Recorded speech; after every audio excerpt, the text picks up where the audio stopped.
Hey there, this is Culinary Arts Month. And during Culinary Arts Month, I want to take this time to identify individuals who are important to the culinary landscape that we now see individuals flourishing in. There are some key people, no matter what demographic they come from, have made a huge impact on American culinary society. And we're going to start. And the first person I want to bring up is Edna Lewis. And so Edna Lewis was very important in that she came from a very small town, and she wrote or co-wrote 4 books that talked about the experience of herself or her descendants in this small area. And she was born in 1916, so that means that she has a direct connection to slavery times, because inevitably her parents or grandparents had to be slaves, and so she learned how to cook and become a chef. And her specialty was taking fresh ingredients and using fresh ingredients and cooking foods in their freshest state, not with many different embellishments and seasonings, just that fresh flavor. That's something that people are going back to now, but she perfected it. Was her style. And I have one of her books on my shelf, which is Pursuit of Flavor, and that's what she was aiming at in that pursuit of flavor. She was aiming towards how can she bring the natural flavors of foods out. Edna Lewis, important pioneer in culinary arts. Now I want you to look back, and let's take for a moment a chance to look at some of the books that I have on my shelf.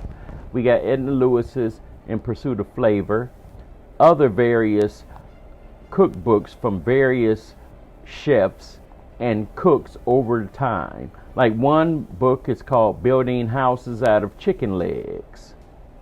Another one is a modern chef, Marcus Samuelson, The Rise, Black Cooks and the Soul of American Food.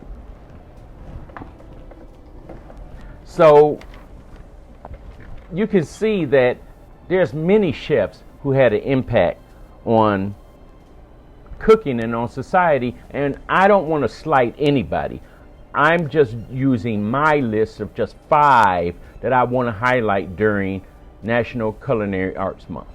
The next person I want to highlight will be not Robert E. Lee, the Confederate general. No.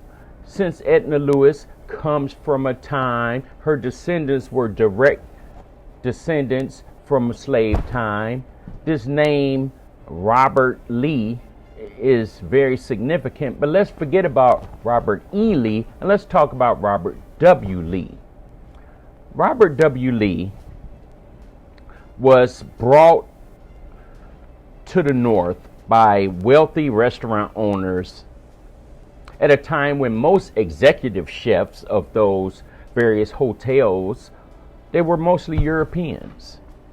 And so he worked up until World War II. He worked at Harrisburger Restaurant in Philadelphia, where he did everything as in his role as executive chef. He cooked, he hired everybody, he made the menus out, and he did a great job up in Philadelphia. And he trained hundreds of African American chefs. So much so that he received a medal from Franklin D. Roosevelt, because during World War II, he trained hundreds of African American chefs and taught many hundreds of troops how to cook. And so I hear by word of mouth that he has this incredible crab cake recipe that lives on in his legacy. The next person I want to go to is not necessarily thought of in the chef sense, but the impact that she had is just incredible. And that would be Barbara Smith, or B. Smith with a little style. B. Smith had restaurants in Sag Harbor, Midtown Manhattan, and the one I had the opportunity to visit, which was in Washington, D.C.'s Union Station. I ate there many times. It was the first time where you could make the connection between style and swag, and it just gave you a very incredible feeling of how she took this food and incorporated her style techniques into cooking. And I think one of the things that made B. Smith stand out is that she put the style and the decorating part into food together to encompass and come up with a complete package. So the next person on my list is going to be B. Smith, and I really enjoyed the food at B. Smith's restaurant.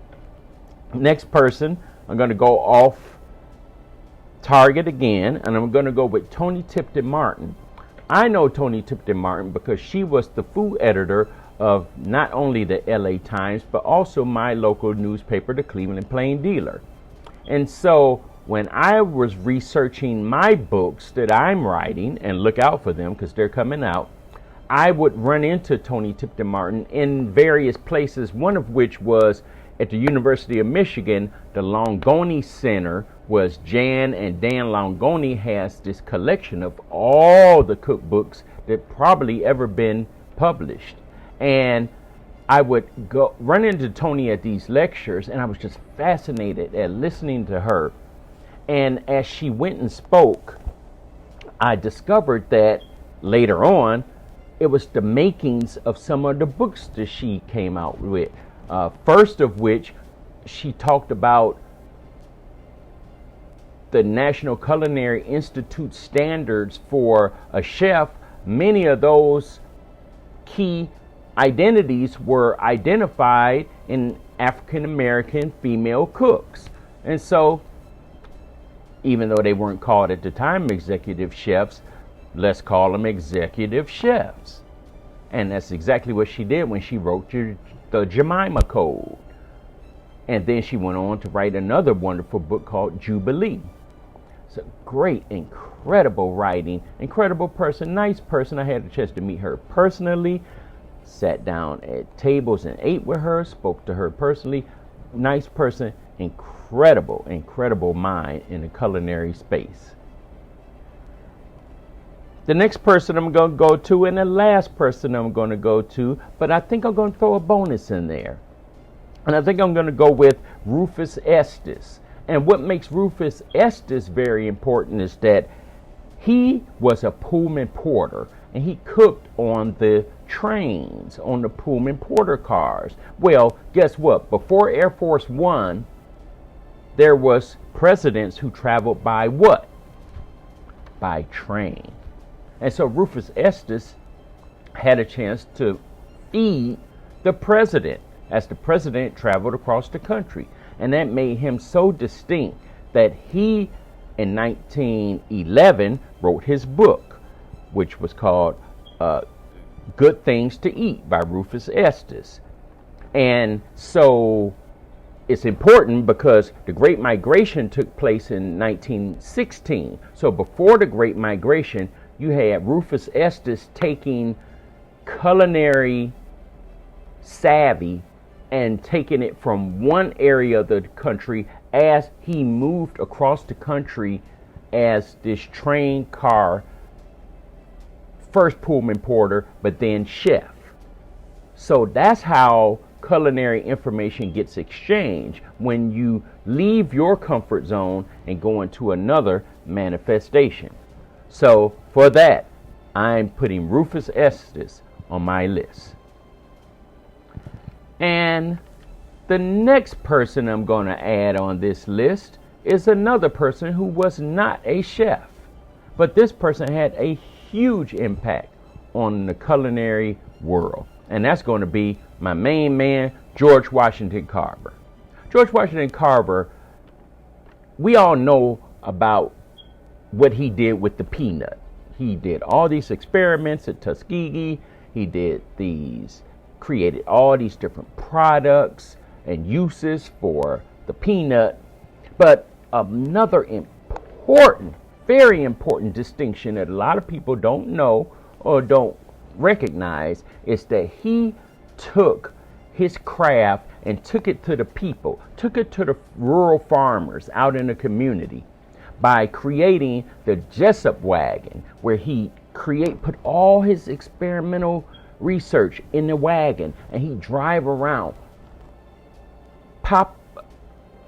population by population, landowner by landowner, and go and work with them hand to hand with his mobile lab. Now, this was incredible for the time to see somebody drive around around this region in one of the first, before vehicles were really quote unquote vehicles, and go around and bring this wagon around and bring people the things they needed to learn how to do agriculture, how to plant, how to fertilize, how to do all these different things. This is what George Washington Carver did. And for that, he's on my list as one of the most important and impactful members of the culinary arts community.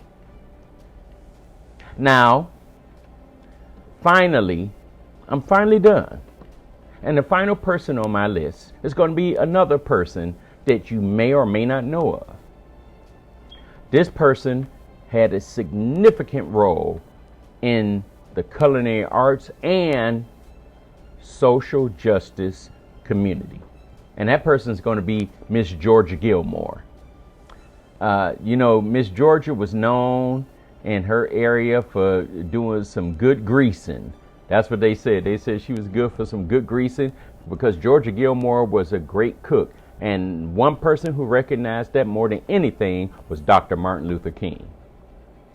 Dr. Martin Luther King gave Georgia the funds and resources she needed to open her own kitchen and begin to cook. And it's very significant because when Dr. King was experiencing the civil rights movement, there was a lot of meetings going on. And during those meetings, he had to have food, basically a culinary establishment set up to have his meetings. He would have meetings with Robert Kennedy, JFK, people from all around the country and people from all around the world. And you know where he got this food from? He had these meetings many times at Georgia's. And I had the opportunity to experience Georgia Gilmore when I rode as part of a group of cyclists who rode the 55th anniversary of the march from Selma to Montgomery. We did it by bicycle, and I had a chance to go to Georgia Gilmore's monument at her home. I took some pictures, and I had a chance to experience Montgomery. And go across the Edmund Pettus Bridge. It makes you shake. It makes you shake. It makes you shake. And so she, Georgia Gilmore, was a member of a club, and it's called the Club from Nowhere. And so the Club from Nowhere would cook pies, cookies, cakes, maybe other foods, and sell them. And then what they do with the money? Did they get rich with it? No, they didn't. They gave the money to the cause. They gave the money to the civil rights movement so that it could help fund what was needed to move us from point A to point B. And point B was to get free from the oppression of the society we lived in. Now, it's said that Georgia died preparing food for marchers for one of these commemorative marches. And after she passed away, the family gave the food to the marchers to continue on, you know, to enjoy the food, and they used it for what it was intended to, because that's what she did. And you know, Dr. King had a nickname for Georgia, and he called her Tiny, because she was a big woman. But let me tell you what, he may have nicknamed her Tiny, but her impact on the culinary history and the culinary arts could not be underestimated. So this was my list, and I have many different cookbooks, as I am a person who works in the food space. But I want you to let me know who did I leave out. I know I left a lot of people out. I could have named Leah Chase and put her on the list of Dookie Chase restaurant in New Orleans. I could have added a number of different people, but I chose to just choose 5 people, and people who people don't necessarily know of and people don't talk about. And so if you have some people who you think I left out, put them in the comments. Let me know. Call a brother out and let him know that he's slighted somebody, okay? So once again, this is Anthony Beard of the Heritage and Health Foundation with another video. If you like what you see in this video, because I come up with videos and things and topics that other people just would not come up with, press the like button. If you like this kind of content, because I do everything from food, exercise, nature, and mainly nutrition, because I'm a registered dietitian nutritionist. If that's the kind of content you like that focuses in on the African American diaspora, hit the subscribe button. Subscribe to my channel and expect videos like this all the time. Give me a thumbs up, and I hope to see you on the next video. Take care.